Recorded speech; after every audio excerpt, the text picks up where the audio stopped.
Hey everybody, it's All for His Glory Alone, also known as the Dog Preacher.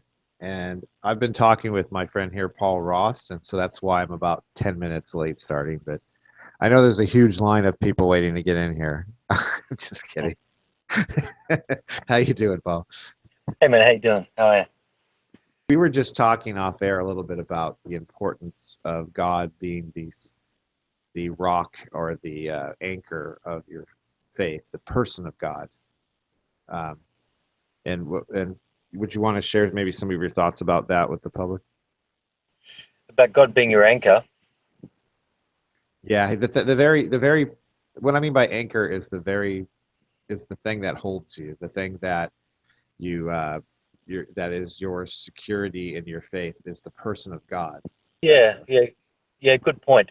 Well, if one didn't know any better, one would be. I could tell it by this way. So,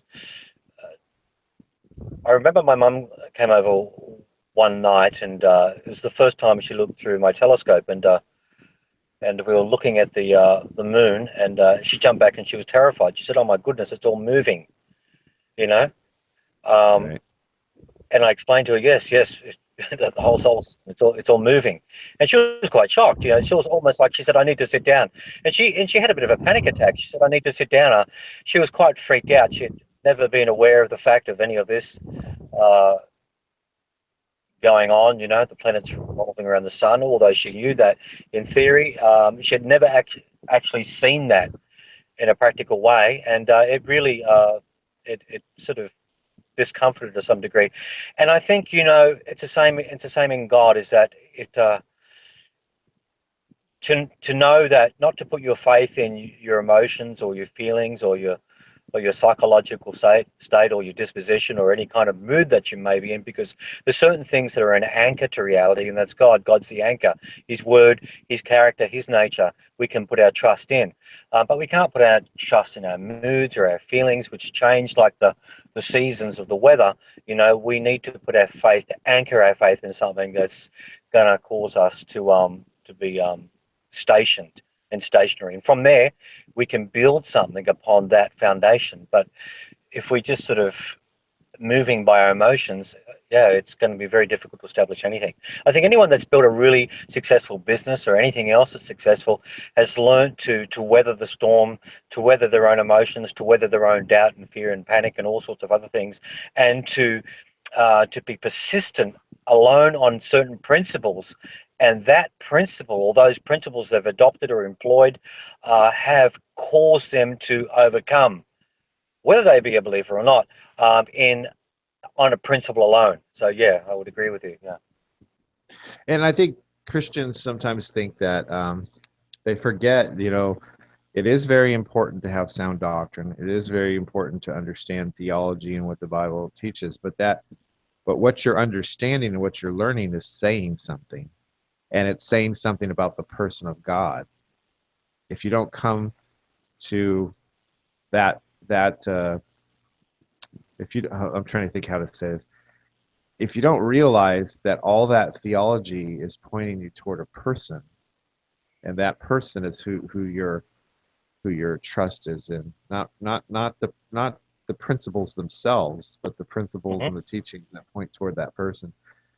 I've Yes. seen, I've known myself throughout my life, the different ways I believed, and there was probably a time in my life when I wasn't actually even regenerated. I was just religious because I was raised from when I was real little.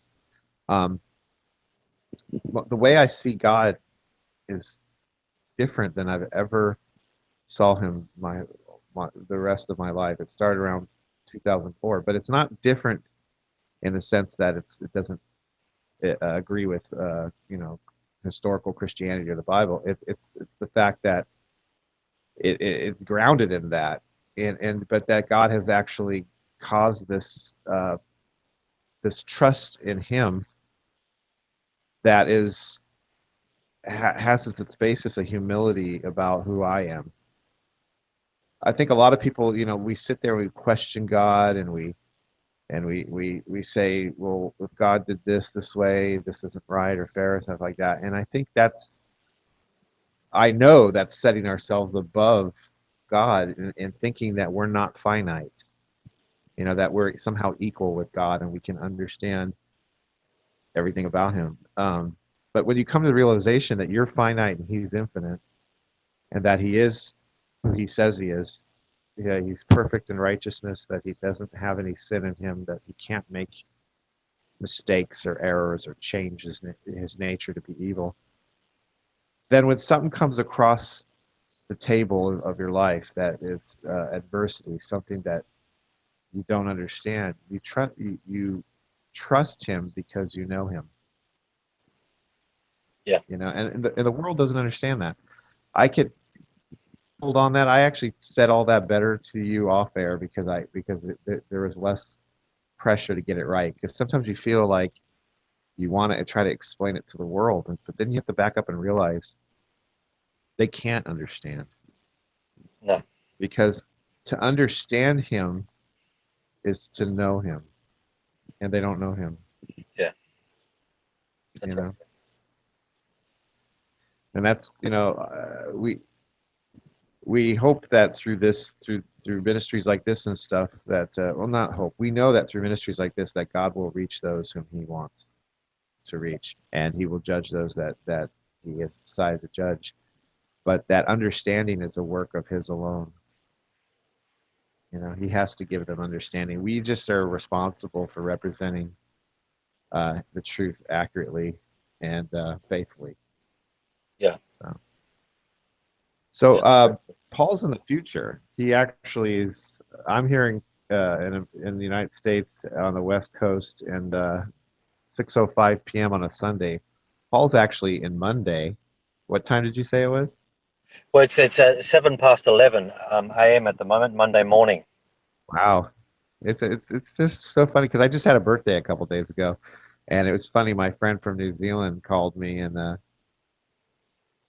said, "Well, now you get two birthday wishes because it's your birthday here." Yeah. Yeah. I So what? given my extreme advantage, I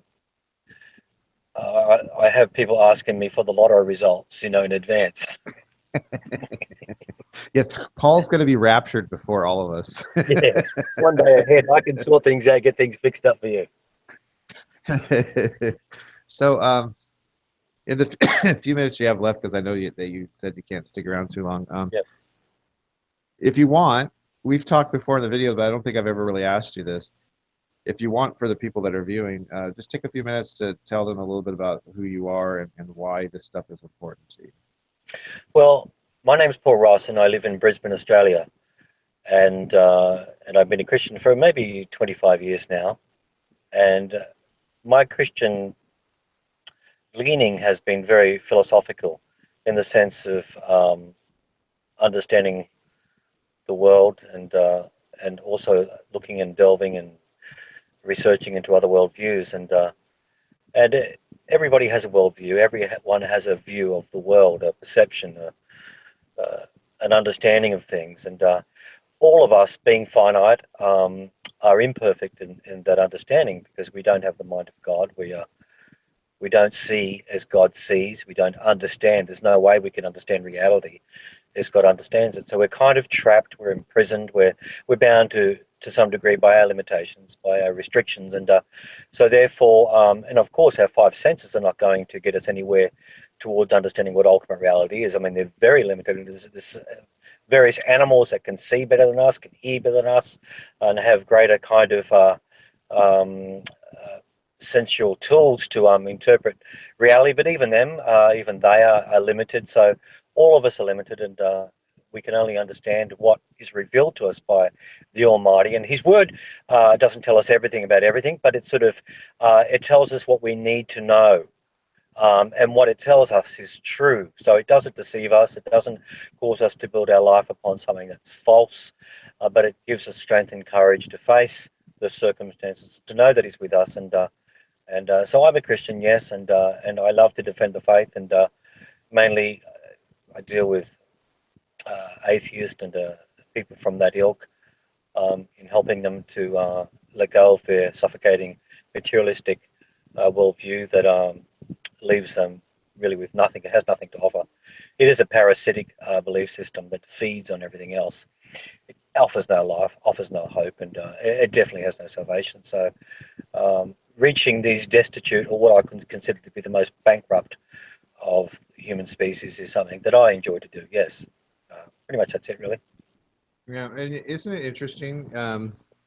I like your boldness, how you say things. I made a short video with you, and you basically described the Google Plus atheist, and I thought it was so straight and to the point that it was like a 2 minute video, whatever, and I just put it up there because what you said, is so true. Because you go to their Google Plus pages, and you see that what they try to sell us is this God-free existence that is has freedom and has Hey, all these. just quickly, I'll interrupt. They actually don't give you anything. They come and they always take. It's never give. Oh It's yeah, yeah. always take. It's always a subtraction. It's never a multiplication. It's funny that you said that because that's exactly what I said. I was rebuking them the other day. I'm like, you're nothing but leeches. But what I mean is Yeah, when they do try to sell you anything, it's like, oh, we can live our lives God free perfectly fine. We don't need religion. But yet you go to their yeah, Google Plus pages, and all they ever talk about is God and their hatred yeah, for Christianity. yeah, And so I said yesterday when I was rebuking one of them, I said, why doesn't your atheism cause you to be a better person? Why doesn't it cause you to be a nicer, more civil, more understanding, a person who promotes freedom of speech rather than trying to silence people? Why doesn't it do that? It yeah, doesn't. It actually does the opposite, where now that you have this God-free life that you're touting, you're going around trying to shut everybody else up who doesn't agree with you. yeah. That's right. Yeah, it's unbelievable. I was writing today on my Facebook. Can I read it? Just a very Sure. quick thing. And it's I was read it to you very quickly, but maybe you can have something to say in regard to it. And I wrote, I find it fascinating when speaking to an atheist that is attacking Christianity while going to a university. Fascinating because of their fascinating depth of ignorance. Fascinating because they are undermining the very platform and foundation that gives them the freedom to assault what they should be thanking. Do they not know? Have they not been told that the very phenomena of the university, according to former New York University historian Joseph Rather, had its roots in the Christian faith? Are they even aware of the fact that the greatest universities worldwide were started by Christians? Names like Oxford, Cambridge, Harvard, Yale, Princeton, just to name a few, were all established for the glory of God. In fact, almost every one of the first 123 colleges and universities in the United States had Christian origins. So, like I said, they're parasites in that sense. Oh yeah. Dr. Robert Morey, a really close friend of mine and mentor of mine for many years, made that point years ago, where historically the hospitals and orphanages and universities and everything were based in Christianity and in faith, and that atheists historically don't have that kind of a record. Yeah. They don't really try to build up society. They're very well. You can tell by their behavior, Paul, when Hmm. the militant ones, the ones Yeah. that come on here that are militant, they're very self-centered. You must answer me now. You must listen to me. You must give me this proof or evidence, or else I won't believe. And it's very like me. It's very selfish religion. By the way, I think it's a religion. Yeah. Yeah, it's a religion that has nothing to offer. If you look in their show bag, you'll be very disappointed. Yeah, yeah. But you know what? God can save. There's that verse in the Bible. I can't remember the address where it says talks about liars, fornicators, adulterers, homosexuals, and stuff. And then it says at the end of it, it says, and so were some of you, but you've been washed by the blood of Christ. Yeah. So we want to tell people out there that you're, an atheist is not unsavable, because whomever God has determined that uh, he will save them. So just because we're Yeah. saying, they're leeches and they're this and they're that, doesn't mean that God cannot save them. But the only way he saves them is through the faithful preaching of the gospel. It's not going to be, you Hmm. can't buy your way into heaven. You can't argue your way into heaven. It's by grace Yeah. alone. I Yeah. also added this at the end of it quickly, just to to expound on that. And I wrote, it's extraordinarily hilarious when I see atheists today appealing to the scientific method erroneously to support their grand faith-based assumption of materialistic atheism, when the man that gave us them the scientific method, Francis Bacon, reached no such conclusion. And I basically said, why can't they come up with anything original in this article? Why is it always taking something that already is and perverting it and twisting it and turning it around to go in their own favor? And that's the bankruptcy of atheism. They have nothing original to bring to the table, but they're looking at what's on the table so they can take it away, pervert it and bring it back and offer it as though it was something original. It's hilarious. Yeah.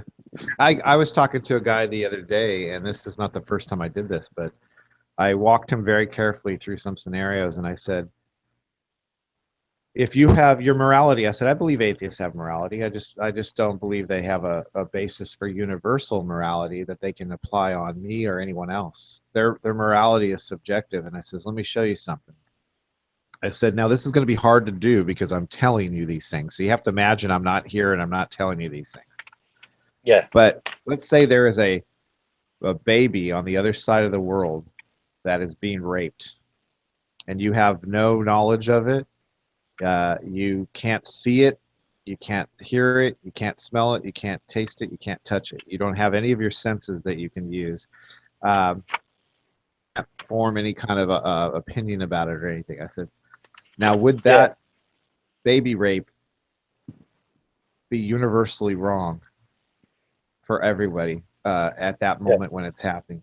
And the guy said, well, I couldn't say it was wrong. And I said, well, why? He says, because I would have to be able to have an opinion. I said, okay, but what you're saying to me then is that baby rape is only wrong if you exist and you have the ability to know what's going on.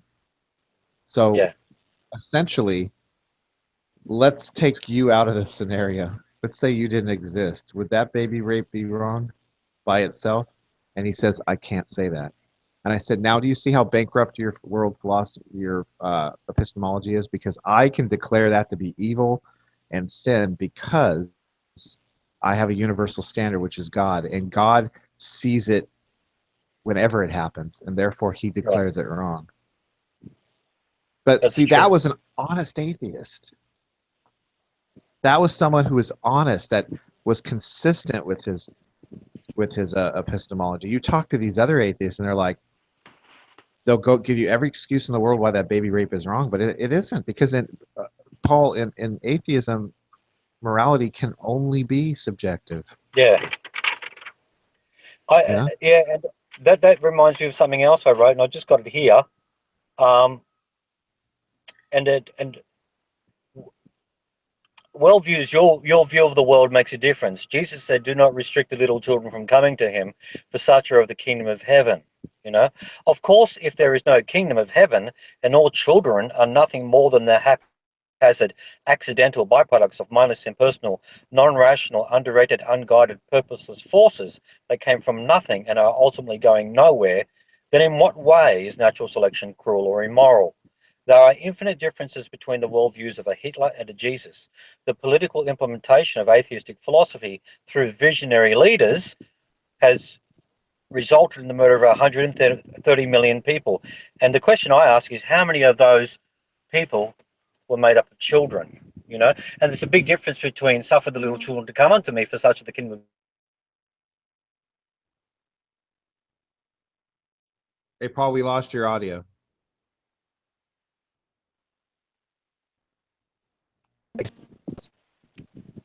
Okay, Paul? Yeah, we're losing your audio. You might be going through a tunnel or something. No, somebody tried to call me, and it just friggin' disengaged my Okay. what I was doing. Yeah, just overrid the whole program. It's all right. It's all right. We got you now. Yeah. But anyway, just I'll let you take the stage here now. Well, what's great is we already have 6 thumbs downs and 3 people watching, and I know that they're atheists, and so they heard what you Yeah, said. that's exactly my point. Their thumbs are always down, and always in a perverted manner. They're never up. You know. Oh, it's amazing. I've put up videos before not put up videos, but I mean, I started chats, and within seconds, I will have a bunch of thumbs downs, and then the first people showing up in the question section are atheists. I'm like, how can you thumbs down when nothing's happened? Like nothing's been said. Yeah. So it just And means I you expect with a lot of them, there should be more than one thumb coming from one person because the many that I have met, their name is Legion. yeah. Hey, you don't know how right you are about that because last night I had one guy with like 3 or 4 accounts coming in, and it's yeah, it's like One, they. one for each of their entities. Oh man, and it's so funny because one of the guys tries to sell himself off as being like, "Well, I'm not mean. I just give back what you how you treat me." And yet, when you go to one of his channels, the subtitle underneath his name is "Why I Hate Everything and Everybody." Yeah. That's what it says, and I'm like, yeah. So I mean, the great thing about fools is you don't have to do a whole lot of work to show them to be fools. They open their mouth and they prove it. Yeah. And that's one thing, that's a good point. It's one thing I learned. Uh, in the early days, I used to try to do all the talking, or I didn't let anyone talk because so zealous to get out what I wanted to say. But these days, I've realised the wisdom in giving a person enough rope to hang themselves is very, very profound. You let them talk, um, and then once they got that off their chest, you go over some of the things they've said, and you'll be amazed. They'll be shocked at, oh yeah, yeah, you're right. Oh yeah, sort of they hang themselves with their own rope, and they inevitably do that. World of I agree with you as long as you're engaging them, but there's a point where you've given them the gospel. You've given them the gospel. They've already heard it a million times. Um, they don't agree with you. You don't agree with them. And so rational, civil people would just say, well, we disagree with each other. Thank you for coming. You have a good day, whatever. Like, and they'd move on. But they want to come back and they want to say the same thing over and over again. They want me to do the run around like a chicken with its head cut off over and over again. And I told this individual and other people, I said, listen, I spent 26 years of my life talking to witches and homosexuals and cult members and then God had me focus on people in the church where their theology was bad to try to help them. I have friends who are atheists, who are unbelievers, lots of stuff. I said I don't avoid talking to people, but there's a point when the conversation on a certain subject is done. And then when a person is also hostile, aggressive, is a bully, why in the world would I entertain that person? Yeah, I would be in Paul. I would be in disobedience to Christ because he says in Matthew 7, "Do not give what is holy to dogs. Do not cast your pearls before swine." That's a command. That's not a suggestion. yeah, So yeah. Of course. Why would you go out and take pearls and diamonds and gold necklaces and throw them down in the mud before the feet of pigs? Why would you do that? It makes no sense at all. And it's pointless trying to reason with somebody that's already made up their mind. They've already said, this is what I'm going to stick to, regardless or in spite of anything else you say. This is my disposition. This is my dogma. And it always leads to dogmatism, I think they, inflexible. I think they get their jollies off of what I call what they believe is the Walmart Christian. Now, I don't know if you have Walmart out there, but we have it We here have in something called America. Kmart. Okay, yeah, we had Kmart too, but Okay, yeah. Walmart, you have Walmart, you have the person, and I'm just going to mute your mic just for a sec because Sure. there's some wind noise, and then just unmute Yeah. yourself when you're ready. Um, Walmart has what these greeters, and all they do is they kind of stand there and they greet people as they come in and out. And it's kind of funny, but not all of them are like this. But there's been kind of a stereotype that they're really, really heavy and they're really like, people that couldn't do anything else but do that, right? And so these people, they look for what they believe are the Walmart greeter Christians, the people who are believe in God, but they don't have a whole lot of smarts. They don't know what they don't know about science. They don't know about philosophy. They don't know about that stuff. And what they do is they look for these people and they think, well, if I beat this person up or I somehow am clever enough to confuse them, I've defeated this Christianity. And I said, all you've done is shown a person to be intellectually or philosophically inept in defending their faith. You haven't done anything to prove the faith to be to be weak. In fact, the very things you say show you don't even understand the scriptures. But that's what they look for. They dance around. They do this victory dance whenever they defeat that kind of person. And so that's why I think, and I hope this doesn't sound prideful because I'm nowhere near a lot of people I know, but that's why I think they get so pissed off at me and people like me and you and us and people like us because we've actually took the time to learn the scripture and answer them, and they don't like that. They don't like a person that has an answer, so they want to keep coming back trying to find some way to slay the dragon that they think we are, and they just make fools out of themselves. I think these guys, they just have a group of themselves that I think it's like calling your buddy and saying, "Hey, look what I did," you know. And if you go on to some of their YouTube videos, because some of them make videos, not all of them, it's all their buddies commenting in the section. So it's like they're just entertaining each other. Oh, it's just a sick cult. That's all it is. Yeah. Yeah. Look, I think part of the reason why they get so upset with people like myself and you and Tom, Jude 3, and other people like that is because we actually we actually know how to answer them back. They expect us to No, be, do you know what they always do? You know what they always say? but They always get filled with rage and they begin to manifest and seethe, and the oil drips from their faces, the pores of their skin. You always misrepresenting us. You know, this is their claim. You always, doesn't matter what you say, they appeal to this argument of, oh, you're always misrepresenting us. oh yeah, And they use this to escape from the arguments themselves. They're constantly doing this, you know. And I but then think when, I think ad hominem was, even though ad hominem is a little different, but personal attack. We'll just say that personal yeah, attack was invented by them. Because that's all they do. yeah. And why they say you're always misrepresenting us is because each one makes up their own theory, because there's no truth for them anyway. Right. So they're free to make up their own reality, and so therefore it's an impossible situation to argue with people that are making up their own delusions. It's just impossible.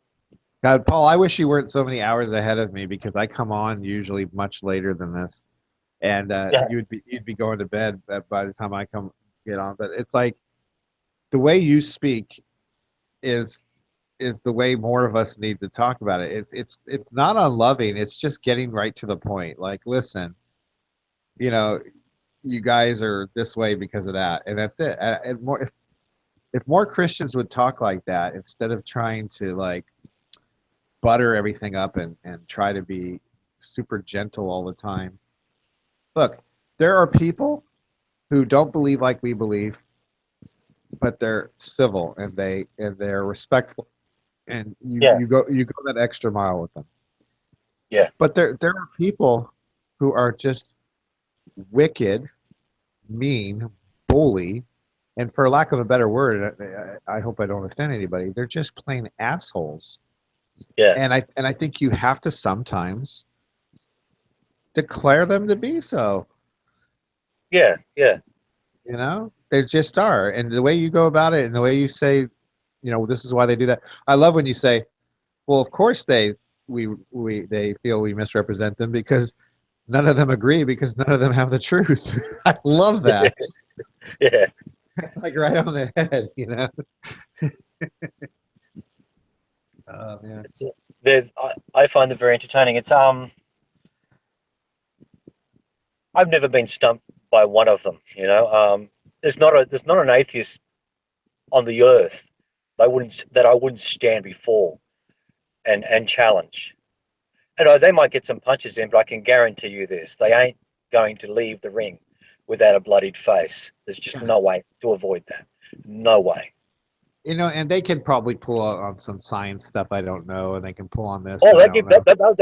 they tried doing Mike Tyson on you, try and bite your ear. Yeah, they've done that. I had a guy named Ted the Atheist that was I faced on the street on when I was on that video on Jude Three's channel, and it was the first time I ever heard this stupid made up definition of atheism as a lack of belief. And Oh, that's ridiculous. yeah, before I even knew anything about it, it was so easy to answer and so easy. I asked him, I said, "So what's your opinion about God?" And he gave me his opinion. I said, "Now what's an opinion? It's a belief, right?" I said, "Okay, there you go. So you don't lack a belief." Right? Uh, I said, You know I what? You said, know what's amazing for an ideology that is built upon a lack of a belief thereof. They have so much to say about the origin of life, marriage, who you should marry, what happens after you die, what kind of system you should live by. They have a whole lot to say. In fact, you can't shut them up. The people that have a lack of a belief yeah, it really for people out there, give the whole game away. yeah, for people out there, I'm going to do this for their sakes because I've done this in past videos. It's very easy to defeat this deception, and I'll show you how. Ready? When they say atheism is a lack of belief, what it really is you should ask yourself in the head is it's a lack of belief in what? Well, there's a positive affirmation and there's a negative affirmation. The positive affirmation is what Paul and I hold to, that there is a God, that God exists, that God is creator. The negative affirmation is that there is no God, he was not the creator, all that, okay? What they are telling you, they're not telling you that they lack the negative affirmation. They're telling you that they lack the positive. So a lack of belief in the positive affirmation that there's a God. See, that's what it really means. They lack that belief. Because if you ask them the other side of the coin, they got plenty to say. Yeah. So it's just a Well, that's BS. right. And an ant lacks a belief in fine pastry cooking too. It's ridiculous. Surely we would not expect to take them seriously. Plus, you can't be part of an ism and say you lack a belief because an ism is a philosophical Yeah. ideology. That's why you call yourself socialism, communism. Yeah. It's an ideology. Geez, these people are so Oh, that's stupid, right. Yeah. Yeah. so dumb. But Paul and I I would have to get going. I probably have to get going in a minute anyway, so I have to. Yeah. okay, Paul. Just before you go, answer Yep. me this, and I want to see if you agree with me Yep. on this. There really are no atheists. Yeah. I agree with you. Yeah. Yeah. Yeah, they know God exists. They just hate him. Their hearts are just desperately wicked. They really are, and they know it. Most of them know they're contemptible and vile. A lot of them know this, and they feel bad about it. They suffer terrible guilt for their incoherence. And shame and remorse. And in trying to murder God, they're only murdering themselves. That's all they're doing. They're stabbing themselves with their own knives, and they're making a bloody mess in the process. Yep, couldn't have said it better. Well, Paul, thank you for taking some time out of your schedule to be here and to share some words of wisdom. Can I, It's can I, nice. I'll just say something to the. I'll just say something to those that have put their thumbs down. Can I just say something to them before I leave? Sure. Okay. My name is Paul Ross. I'm talking to you. Listen to me. I command you to listen to me right now. Shut your mouth, sit still, and listen. You are weak. You are powerless. Your arguments are impotent, and you have nothing to offer, and you know it. Thank you. Okay, that's all I have All to right, say. Paul. Thank you, man. God Okay. bless you, and See you, mate. thank God you for. bless. Bye bye. All Bye. right, bye-bye.